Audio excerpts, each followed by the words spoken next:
ఈ జూన్ 21న మన వైజాగ్లో జరుగుతున్న యోగాంధ్ర 2025కి మన నరేంద్ర మోడీ గారు విచ్చేస్తున్నారు. ఎందుకంటే ఈ యోగాంధ్ర 2025 అనేది ప్రతి సంవత్సరంలో జరిగేది కాదు. ఈసారి ఆర్కే బీచ్ దగ్గర నుంచి భీమ్లీ బీచ్ వరకు మోర్ దెన్ 5 lakhs మెంబర్స్ ఈ యోగాంధ్రలో పార్టిసిపేట్ చేస్తున్నారు. ఈ యోగాంధ్ర 2025ని గిన్నిస్ వరల్డ్ రికార్డ్స్ లో చేర్చాలని చెప్పి మన మోడీ గారితో సైతం అందరూ ప్రయత్నిస్తున్నారు. ఇది ఒక్క వైజాగ్ లోనే కాదు మా, ఒకే టైం కి ఆల్ ఓవర్ ఆంధ్రప్రదేశ్ లో 1 lakh ప్లేసెస్ లో ఒకేసారి స్టార్ట్ అవుతుంది. ఇదంతా ఎందుకంటే గిన్నిస్ వరల్డ్ రికార్డ్ ని క్రియేట్ చేయడం కోసం. ఇందులో 22 టైప్స్ ఆఫ్ వరల్డ్ రికార్డ్స్ ని ట్రై చేస్తున్నారు.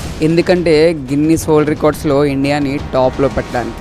దీనికి లాజిస్టిక్స్ కూడా చాలా ప్రాపర్గా ప్లాన్ చేశారు. 10,000+ వెహికల్స్ని, 8,000+ పోలీస్ ప్రొటెక్షన్ని, ఫుల్ CCTV కవరేజ్తో యోగా మ్యాట్స్, కిట్స్, టీ-షర్ట్స్ అన్నీ అరేంజ్ చేసింది గవర్నమెంట్. ఇదంతా 1 ఎర్త్ 1 హెల్త్ అనే కాన్సెప్ట్తో చేస్తున్నారు. ఇదంతా ఎందుకంటే ఇండియాని యోగా క్యాపిటల్గా చూపించడానికి, వైజాగ్ని గ్లోబల్ స్టేజ్ మీద పెట్టడానికి. సో మనందరం కూడా రేపు జరుగుతున్న జూన్ 21, 2025 యోగా ఆంధ్రాలో పార్టిసిపేట్ చేయాలని అందరినీ కోరుకుంటున్నాం. ఇదంతా ఎందుకంటే మన ఇండియా కోసం. జై హింద్, జై భారత్.